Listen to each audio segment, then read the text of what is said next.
Assalomu alaykum, hurmatli tomoshabinlar. Bugungi sonimizni kiberxavfsizlik mavzusi bo'yicha boshlaydigan bo'ldik. Bugun biz Sello to'lov tashkilotidan mehmon chaqirganmiz. Kelganingizga tashakkur. Timur aka, Sirojiddin aka. Sirojiddin aka siz IT безопасность bo'yicha, Timur aka siz AML compliance bo'yicha, tushunishim bo'yicha. Shu joyda savol bermoqchi bo'lgan narsam, o'zingizlarning ishinglar haqida qisqacha tushuntirish o'tib ketasizlarmi? Nima o'zi IT безопасность nima ish qilib beradi, misol uchun AML compliance nima ish qilib beradi, чтобы tomoshabinlarda ham sal tushuncha bo'lishi uchun. Hop, men birinchi boshlaydigan bo'lsam, hozirgi bizani yashayotgan davrimizda axborot xavfsizligi degani raqamlashtirilgan dunyoda katta ahamiyatga ega bo'lgan kasblardan bittasi. Ya'niki bizning sohamizdagi, ya'ni finansiy sferada bu narsani o'rni katta. Fuqarolarni, ya'niki mana shu O'zbekiston fuqarolarini pullarini himoya qilish har xil xakerlardan. Asosiy vazifamiz shu. Yaxshi. Endi bizani oddiy tilga, chapan tilga tarjima qiladigan bo'lsa, o'g'ri bo'lsa, unga qarshi politsiya bo'lsa, xuddi shunaqa kiber o'g'ri bo'lsa, sizlar o'shalarga qarshi kiber politsiya deb nom qo'yilgan. Ayni shunaqa. Oddiy qilib tushuntirganda shunaqa. Timur aka, sizga qanaqa bo'ladi shunda? Compliance AML deganda, compliance o'zi bu hamma to'lov tashkilotlar, banklarni o'zini bo'ladi. Sferada ushlab turadigan markaziy banki bor. Markaziy bank bu hammamizdan orqamizda va oldimizda turadigan katta bo'ladi. Reguliрующий organ. Reguliрующий organ markaziy bank bo'lgani bilan biz hammamiz qanaqadir qoidalarga rioya qilish. O'sha qoidalar har bitta to'lov tashkilotida ishlash uchun compliance xodimlari bo'ladi. Pul o'g'irlik yoki qanaqadir shubhali narsalar bo'ladigan bo'lsa, shularga compliance va AML xodimlari bo'ladi. Endi hozir как раз sizlarning ishxona bo'yicha gaplashadigan bo'lsak, sizlarda tushunishim bo'yicha sizlarda kiberxavfsizlik bo'yicha yangi ta'minotlar, dasturlar hamma narsasi qo'yilgan. Shular haqida ham bir qisqacha aytib berib keta olasizmi? Yani ichiga kirib endi daskalarni aytib shart emas, no. Nimalari bor? Eshitishim bo'yicha PCI DSS'lar bor sizlarda. Xo'p. Birinchi navbatda aytadigan bo'lsak, ichkarida nima sistemalar qo'llaniladi, qanaqa защитный mexanizmlar qo'llaniladi, birinchi chuqurlashib o'tirmaymiz.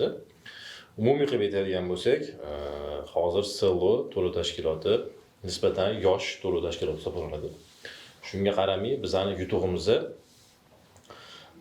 misol uchun mana bozori gigantlarini oladigan bo'lsak, PMI klik oladigan bo'lsak, hozirgi mavqega yetguncha bular juda ko'p pul yo'qotishlar, juda ko'p o'g'irliklar, juda ko'p fraudlardan kechib o'tishgan. Shuni tadqiq qilib o'zligida unga защитный mexanizmni qo'llashgan.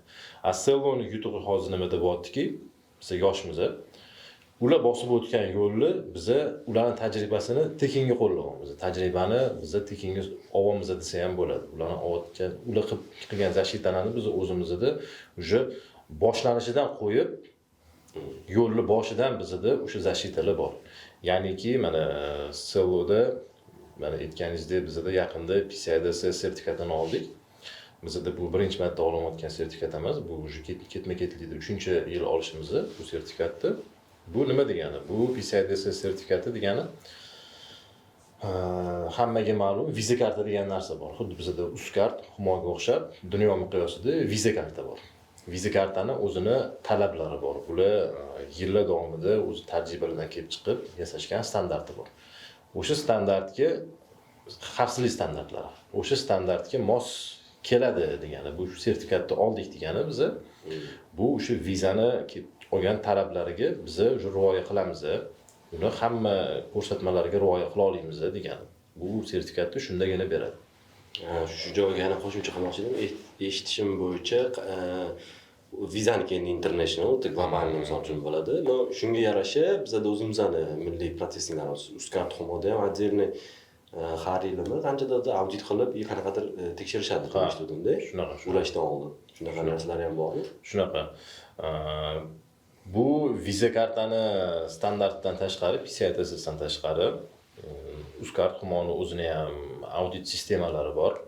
ularning tizimlaridan foydalanish uchun biz audit o'tamiz. Har yili bir marta bo'ladigan audit bor. Ular o'zini talablarini qo'yishgan, o'sha talablarga rioya qiladigan bo'lsakkina biz ular tizimidan foydalana olamiz. Bu yerda ham yana ayta olaman, biz har yili bu talablarni uspешно bajarib kelamiz. Bu auditlardan uspешно o'tib kelamiz. Shu joyga kiratsam, sizga ham savolim bor edi. Boya yaxshi mavzuni ko'tardingiz, Markaziy bank bizga aniqladi deb. Shunda tushunishim bo'yicha Markaziy bank hisoblanganidan keyin hamma o'sha moliy tashkilotlar, ya'ni banklar, sizlarga o'xshagan to'lov tashkilotlari, keyin adashmasam mikromoliya tashkilotlariga ham shunda tepasida turuvchi o'sha regulyator hisobda turadi-da bular. Bo'ysunadi, shularga ular chiqargan hamma qonun qoidalarga rioya qilishi majbur. Albatta, albatta. Shunaqa misol uchun Markaziy bankdan berilgan qanaqadir qoidalar bo'yicha sizda qilingan ishlaringiz bormi o'zi? Albatta, Markaziy bank bilan va Ustelecom ishlab chiqarilgan antifrod sistema bor. Bu antifrod sistemani hamma to'lov tashkilotlar, to'lov tizimlar o'ziga o'rnatgan va banklar ham o'rnatgan birinchi uchirtdi bunga va shu orqali hozir juda ko'p bo'layotgan fraudlarni oldini olyapti. Yaxshi narsadir. Bu juda zo'r narsa. Chunki uzr gapingiz bo'lib aytmoqchi bo'lgan narsangizki, yaqinda mana bu katta platejkalarda ham banklarda ham o'tirganingiz oldin kod kelgan paytda o'sha nomni chiqardi. Misol uchun qaysi bank bo'lsa, palonchi bank, nikomu не передавайте kod, yoki kod bermang degan bo'lsa, hozir o'sha narsa antifrod degandan kelyapti. SMS shu maqsaddanmi? Ha, bu O'zbek Telekom tomonidan ishlab chiqarilgan tizim. Bu tizim boshqa antifrod tizimlar o'zi ko'p, juda ko'p antifrod tizimlar. Shu borada yana aytib ketmoqchi bo'lganim, Seloni o'zida ham bu O'zbek Telekom antifrodni integratsiya qilish tomonidan o'zimizning xodimlar tomonidan ishlab chiqarilgan antifrod tizimlari ham bor edi. Qo'shimcha qilib yana Telekomga ulandik. Bu bizga nima beradi? Telekomni antifrod tizimi bu unikalniy produkt. Bu menimcha boshqa yo'lda men boshqa davlat tajribalarida bu narsani ko'rmadim. Bu telefondan bo'layotgan fraudni email orqali himoya qilish. Ya'niki har bitta telefonning o'zini adresi bor, email adresi. Bu meni telefonimda aytaylik, PayMe'da yuborilgan kod yoki bo'lmasam Sello orqali yuborilgan kod boshqa zlomышленник deb aytaylik, hozir misol keltirib, Ali degan bola mendan zlomышленник qilib pul tortmoqchi. Shunda meni telefonimga kelgan SMSni u qanaqadir men telefonimdan oldi. Men o'zim aytib qanaqadir SMS listini qo'yganman telefonimga. Shunda o'zini telefoniga bu narsani qo'llanmaydi. Bu SMS uni telefonida ishlamaydi. Bu emailga bog'langan bo'ladi. Shunisi bilan unikalnisi o'tdi Telekom antifrodida. Ya'niki meni telefonimdan chiqib ketgan SMS faqat meni telefonimgagina qabul qiladi. Bu degani hozir aytmoqchi bo'lganingiz, hozir kakras zo'r narsa ko'tarib turdi. Demak, Markaziy bank bilan aloqa vazirligi birga qo'shilgan degan deb tushunamanmi? Oldingi bitta fraudov sistemalardan ko'pisi o'sha mana oddiy kropshik telefonim bo'lsa, smartfonim bo'lsa, SMS kropshik telefonga kelardi. Smartfonda ishlatayotgan programmaga o'sha kodni kiritardim. Shu narsalarni oldini oladigan deb tushunaman. Shunaqa, to'g'ri tushunasiz. Bu yana bitta narsani oldini oladi. Bu deganiki, buni ko'pchilik bilmaydiki, emulyator degan narsalar bor. Buni bizani yosh katta qatlam, yosh katta mijozlarimiz bilmaydi bu narsani. Android sistemasini emulyator orqali ishga tushirib, ya'niki notebookda ishga tushirib, o'sha Sello bo'ladimi, приложениесі yoki bo'lmasam PayMe приложениесі bo'ladimi, shuni u yerda zapusк qilib, o'sha yerda ham SMSlarni qabul qilinardi. Hozir bu narsalar ham oldin olinadi. Ya'niki hozir emulyator email kodi yo'q. Shuni orqasidan bu fraudlarni oldini oladi. Ya'niki mana bu AML tizimi shu orqali bo'ladigan fraudlarni ham oldini oladi bu yerda hozir. Kakras shu narsani so'ramoqchi edim. Yaxshi shu joyni ko'tarib qoldingiz. Eng katta muammolardan bittasi bo'layotgan Telegramdagi o'tgan applikatsiyalar. O'sha listener deganda o'sha telefoningizda o'sha Telegramda yoki qanaqadir keraksiz saytdan kirib kechirib olasiz, o'zingiz bilmagan holda o'sha uстановка bo'lib qoladi telefoningizga. O'sha приложение har xil nomlar bilan chiqib ketdi. Maykov, Maysoliq, Balobatlar degani. Tushunishim bo'yicha, agar klient bilmay qoladi, o'sha приложение o'sha telefonda turgan bo'ladi. Sizni telefoningizga kim telefon qilyapti, qanaqa SMS kelyapti, ichida qanaqa tekst kelyapti, hammasini o'sha приложение o'sha kim qilgan bo'lsa, допустим, o'sha yomon xakerlar deydigan bo'lsak, o'shalarga berib turadigan narsa bor. Shu narsani haqida gapirib bera olasizmi? Ha, hozir IML tizimi ishga tushgandan keyin bu narsani olinyapti уже ancha. Lekin oldin qanaqa bo'lardi? Telegramda kimnidir buzishadi Telegramini. Telegramini buzgandan keyin haligi jertva o'zini telefonida APK-ni qabul qiladi. APK fayl bu Android telefonida ishlaydigan. APK-ni qabul qiladi, bilib-bilmay narsani uстановка qilib oladi. Uстановка qilishi bilan bu haligi yangi uстановка bo'lgan приложение SMS ga dostуп oladi. SMS ga dostуп olgandan keyin Telegramni o'zini klon qilib kontaktiga hammasiga jo'natadi. Xuddi o'sha APK-ni yana dash jo'natadi. Bu narsa menimcha bizning O'zbekistonda hammani уже Telegramga kelib bo'ldi bu narsa. Причем shunaqa keladiki, o'zingiz tanishingizdan keladi bu narsa. O'zingiz yaqin tanishingizdan, kontaktlaringizdan bir kelib qoladi. Yaqinda men o'zimga ham keldi, to'y videosi deb kelibdi. Bu narsani bilib-bilmay ochib olsa, bu qabul qilgan odamning telefoniga ham tushadi bu narsa. Bu приложение nima qiladi? Bu Telegramga jo'natgandan tashqari SMS o'qiydi. SMS o'qib turib, kelgan SMSni hakerni o'ziga jo'natib turadi. Haker endi telefon qilib sizga SMS bordi, menga e'tiboring deyishi ham shart emas. Telefoningiz o'zidan shu kelgan SMSni sizga bildirmasdan olib boradi ham. Keyin bu narsani qachon qilishyapti? Kechasi qilishyapti. SMS kechasi yuborishyapti. Ya'niki jertva uxlayotgan paytida soat 11-12 dan keyin telefoningizga SMS kelsa ham ko'pchilik qaramaydi. Ha, bir dastan keldi deydi. SMS keladi, sразу o'tda haligi приложение ishlaydi, SMS oladi, zlomышленникka yuboradi. Zlomышленник уже u SMS orqali pulni yechib oladi. Endi mana bu Telekom antifraud ishga tushgandan keyin bu hali ko'pchilik platejniy sistemalarda hali ishga tushmadi, no bizda ishlayapti. Nima bo'ladiki, ketgan SMS meni telefonimdan ketdi-ku, meni telefonimni emailkasi ham o'tda уже tag qilib ilinadi. Ilingandan keyin u SMSni boshqa telefonda, boshqa qurilmada ishlata olmaydi. Aynan ссылканы приложениесini qo'ygan bo'lsa ham ishlamaydi. Boshqa, har xil payme bo'ladimi, boshqa bo'ladimi, u ishlamaydi o'sha.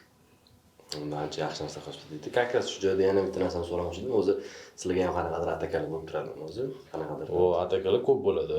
Keyin qanaqadir ular bilan dalish ishlaganmisizlar? Bizda asosiy bizning himoya tizimimizni Cloudflare orqali amalga oshiriladi. Cloudflare'da biza web application firewall deydi. Firewallda ham bu уже takomillashgan tizimi. Bizga hamma trafik o'sha Cloudflare orqali kirib kelgan hisobiga bu bizga asosan DDoS atakalardan himoya qilib beradi. Bizning domenga bo'ladigan DDoS atakani shu Cloudflare yozilgan politikalar bor.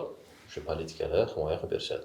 Endi biz ko'rib turamiz, o'tda bo'layotgan atakalarni bo'ladi, kunda-kunlari bo'lib turadi. Har xil yosh hakerlar, xaskerlar turishadi. Bu narsani men ko'pchilik yomon narsa deb o'ylaydi. Men bu narsani o'zi qoralamayman. Bu narsani qilish kerak deb o'ylayman. Даже aytaylik Amazon, Google, NASA shunga o'xshagan katta gigantlar ham bu narsani qo'llab-quvvatlaydi. Ya'niki bizning tizimimizni hakerlar harakat qilsin deydi. Bu narsaning otini bug bounty deydi. Shunda ular haligi haker topgan uyumishlarini e'lon qilsa, unga yuborsa, bu qanaqadir denizli вознаграждение berishadi. Bizda ham kelajakda bu narsani yo'lga qo'yish niyatlarimiz bor, bug bounty qilish. Ya'niki tizimimizga mana kelinglar, ko'ringlar bizning tizimimizni hakerlar ishlatib ko'ringlar har xil skriptlaringlarni. Agar bizda qanaqadir sistemamizda himoyalanmagan nuqtalarni topadigan bo'lsanglar, biz bu narsani yopamiz va sizlarni taqdirlaymiz. Endi hozir emas, endi keyinchalik bizda plan bor bu narsani. Hozircha biz bu narsani kiberxavfsizlik markazi tomonidan amalga oshiriladi. Biz ulardan yordam so'raymiz, ular bizani tekshirib, onda-sonda shu eng kamida bir oyda bir marta tekshirib turishadi bizning tizimimizni kiberxavfsizlik markazi tomonidan. Topilgan uyumislarni berishadi. Biz yopib qo'yamiz. Shu holatda ham bo'lib turadi. Yaxshi. И как раз shu narsani yana bitta narsa so'ramoqchi edim Timur aka sizdan.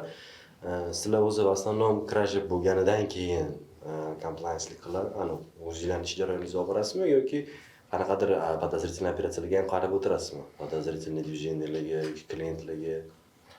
Hozirgi payt endi mana desa bo'ladiki, aynan agar pul o'g'irlangan bo'lsa, bizning ilovamiz orqali yoki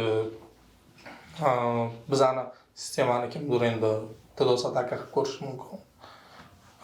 Pul o'g'irlansa ham, DDoS bo'lgan bo'lsa ham biz baribir bu narsani fiksировать qilishimiz kerak. Fiksировать qilinadi bu narsa. Xuddi shu compliance ham pul o'g'irlanimi o'ziga fiksatsiya qiladi va дальше уже xavfsizlik bo'limlari bilan ishlaydiki, чтобы дальнейшем bu narsa bo'lmasligi uchun pul baribir birinchi marta o'g'irlanayotgan bo'lsa, qanaqadir bitta kichkina yo'l bor, значит ochilgan, o'shani yopib qo'yishimiz kerak, чтобы дальнейшем bu narsa ishlatilmasin.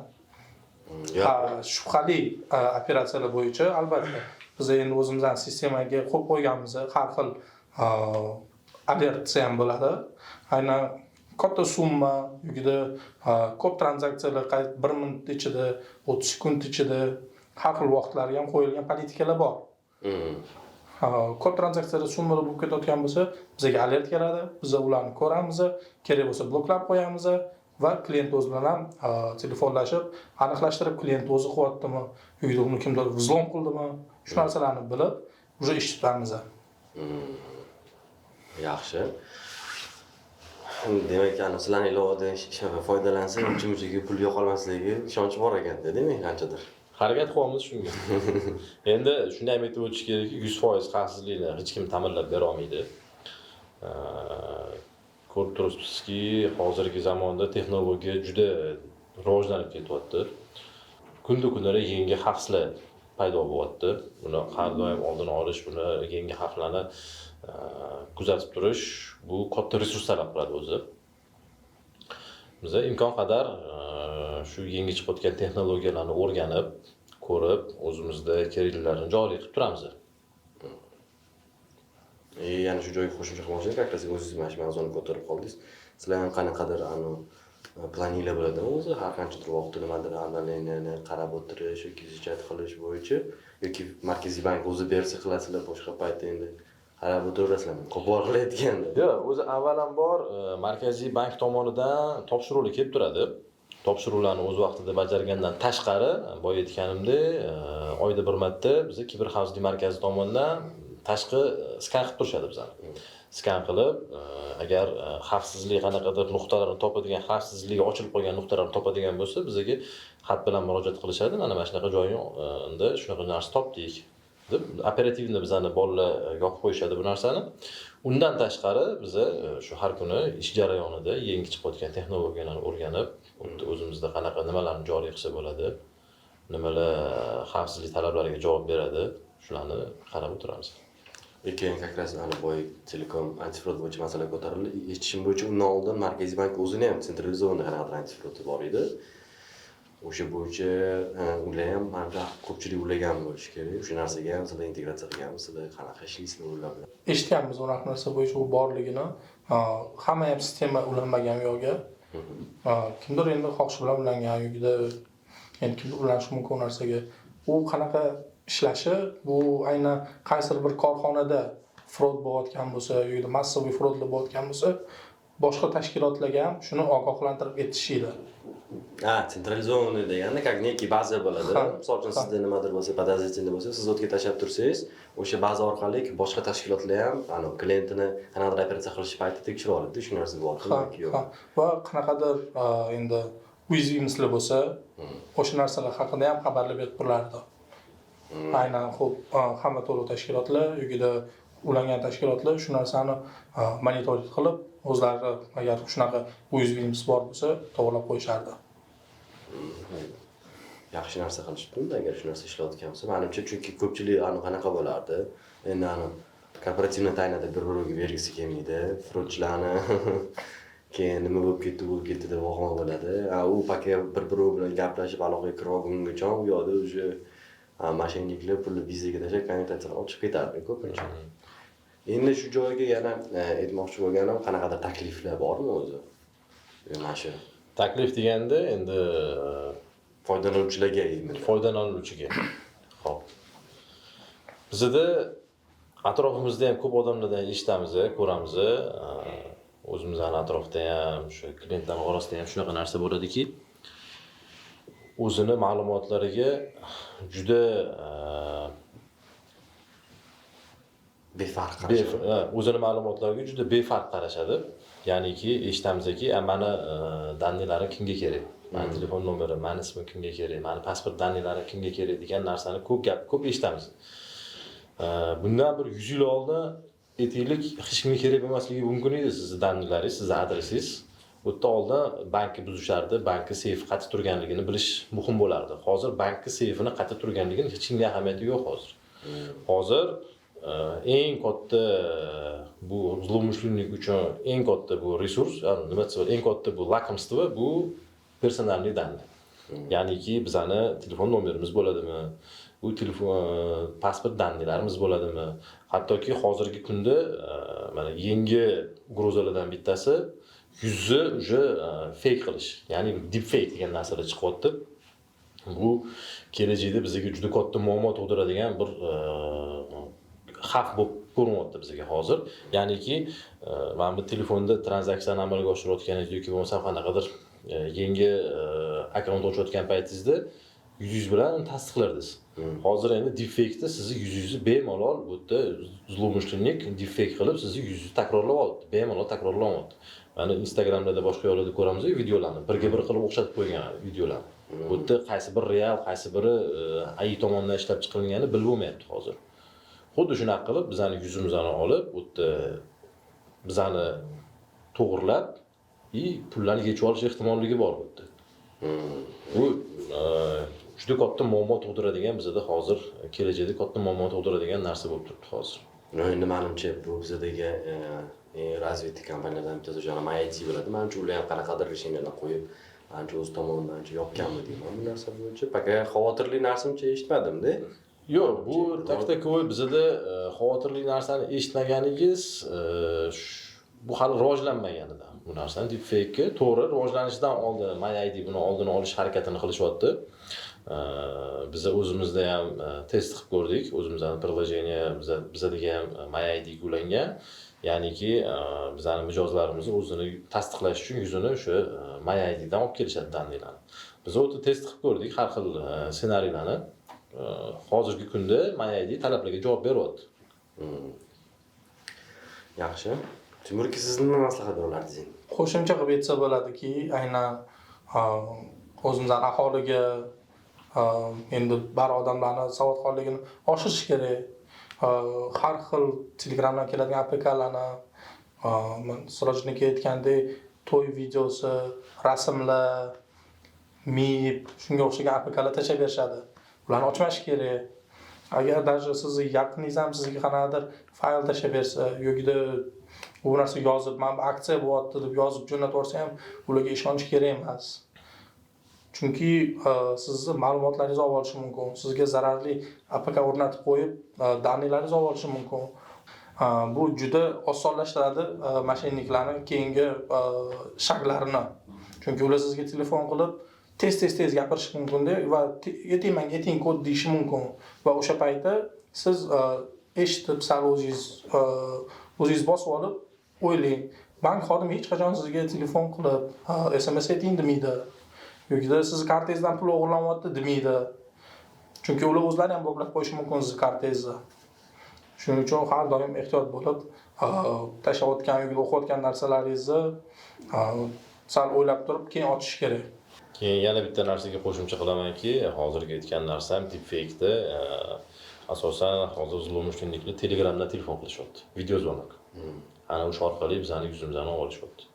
Telegramda imkon qadar begona odamdan keladigan zvonokka, ayniqsa video zvonokka umuman ko'tarish kerak emas. Bu o'zi kim nimaga qilyapti menga? Shunday mana как раз mana shu narsalar tadbirlar borilayotgan paytida yana bitta narsani eshitib qoldim. Shu aloqa operatorlariga ham уже nima bo'lgan ekan, zadacha bo'lgan ekan. Ularni oldin mana zamena nomer bo'lardi, sizda bo'lsa o'zbekcha nomer telefon qilardi sizga, o'zingiz mashining balobatlari bo'lardi. O'shani rezultat ham ancha yaxshi berdi deyishdi.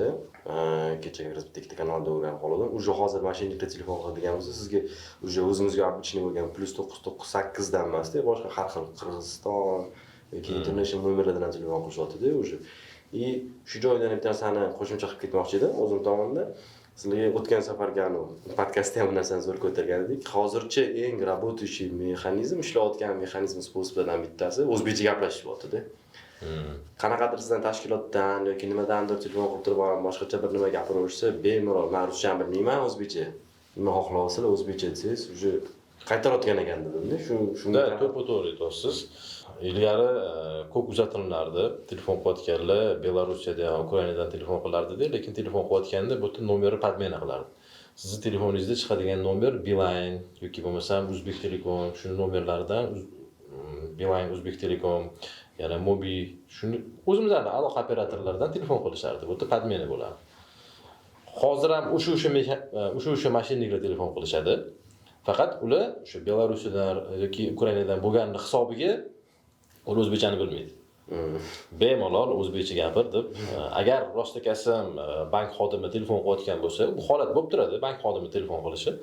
Bank xodimi telefon qilayotgan bo'lsa, unda bemalol o'zbekcha gapira oladigan xodim telefon qiladi sizga. И то shunda ham bank xodimi hech qachon sizdan SMS so'ramaydi. Personalniy daniyni umuman so'ramaydi. Bir faqat holatda so'rashi mumkin. Siz o'zingiz bankka telefon qilgan holatingizdagina bank xodimi sizdan shaxsingizni tasdiqlash uchun sizdan personalniy daniyni so'rashi mumkin. Ism familiyangizni so'raydi, shunda ham pasport seriyani so'raydi. Keyin как раз shu joyda yana bitta narsani esimga tushib qoldi. MyGov'da nimadir kredit bo'yicha eshitdim. Shu narsada xabaringiz yo'qmi sizni? Ha, hozir yana bitta yaxshi narsani eslatdingiz. Hamma butun O'zbekiston aholisiga tavsiya qilgan bo'lardim. Kredit ertaga olasizmi, olmaysizmi, kreditga ehtiyojingiz bormi, yo'qmi? MyGov'da shunaqa vkladkasi bor. Ichkariga kirib kredit berishni o'ziga taqiqlab qo'yishingiz kerak. Qachon kredit sizga kerak bo'ladigan bo'lsa, ehtiyojingiz bo'lib qolsa kreditga, o'sha u bankka borib, bank xodimini oldida bo'ladimi yoki onlayn kredit olasizmi, ana o'sha paytda olayotgan paytingizda yana qaytib kirib, uni o'chirib, o'zingizga kerak bo'ladigan ehtiyojingizga kerak bo'ladigan kreditni olib bo'lganingizdan keyin pul kartingizga tushgandan keyin sразу yana qaytib kirib, uni o'chirib qo'yish kerak. MyGov'da. To MyGov'da ham kirayotgan paytda juda e'tiborli bo'lish kerak. MyGov'ga ham imkon boricha общественный internetdan kirish kerakmiz. Ya'niki mana kafelarda yoki bo'lmasam restoranlarda tekin Wi-Fi deb ochib qo'yishadi. Shunda ularni siz MyGov'ga kiryapman deb o'ylaysiz, lekin u yerda podmena bo'lishi mumkin. MyGov'ni xuddi birga bir xil o'xshatib qo'yilgan saytga kirib qo'ysiz, bu birinchidan siz уже MyGov daniylaringiz ketadi. U yerda MyGov'da hozir O'zbekiston fuqarosini deyarli hamma ma'lumotlari bor. U yerda ketdi уже, informatsiya chiqib ketadi. Shunda ehtiyot bo'lish kerak. MyGov'ga kirayotganda ham imkon qadar o'ziga ishonchli bo'lgan internetdan yoki bo'lmasam o'sha aloqa operatorlarining internetidan kirib MyGov o'zini saytiga kirish kerak. O'zingiz internetingizdan. O'zingiz internetingizdan demoqchiman. Ha, mana shu uydagi Wi-Fi'dan yoki Wi-Fi'dan o'zingizga ishongan Wi-Fi'dan kirib, ya'niki uyingiz bo'ladimi yoki bo'lmasam amakingiz uyi bo'ladimi? Aytmoqchimanki, o'zingizga taniqli bo'lgan. Bu tushunarli. Kattakon rahmat sizlarga. Kelganingizga, vaqt ajratganingizga menimcha ancha qiziqarli narsa bo'ldi. Hammaga foydali keltiradigan narsa bo'ldi. Bizning o'zi bu proyektni yurg'izayotganimizdan maqsad nimadanki, чтобы bu yerda biz hech qachon tijoriy qanaqadir maqsad qo'ymaganmiz, reklama yoki balobattar kimnidir nima qilishga. Lekin aytib ketmoqchi bo'lgan narsam, endi biz sizlar bilan nima deydi, partnyorство bo'lgani uchun sizlarga katta rahmat. Kelganingizga ham rahmat. O'sha ko'rsatgan partnyorство qilganingizga uchun ham kattakon rahmat Sello tashkilotiga. Ajratgan vaqtingiz uchun sizlarga kattakon rahmat. Yana ko'rishamiz degan umiddaman. Shu bergan bilimlarimiz birovga foydasi tegsa, bizga shunisi muhim, shunisi kerak. Qanchalik aholimiz tinch bo'lsa, qanchalik kamroq bezovta qilishsa, mashinliklar, boshqalar, qanchalik nima deydi, boshqa narsalarni to'y tashvishi, mana shunaqa narsalar bilan ovora bo'lsa, bizga shunisi yaxshi, shunisi bizga shu maqsadda qildik. Rahmat kattakon sizlarga. Eng oxirgi tavsiyam shu bo'ladiki, personalniy daniyga juda ehtiyot bo'lish kerak. Bu aholidan bu birinchidan talab, ikkinchidan iltimos deb qolardim. personalniy danliklarga juda ehtiyot bo'linglar. Juda ehtiyot bo'lish kerak personalniy danlikga. Taklif uchun rahmat. Qiziq bo'ldi degan umiddamiz. Rahmat sizlarga Rahmat. ko'rishganimiz uchun. Rahmat, sog' bo'lasizlar.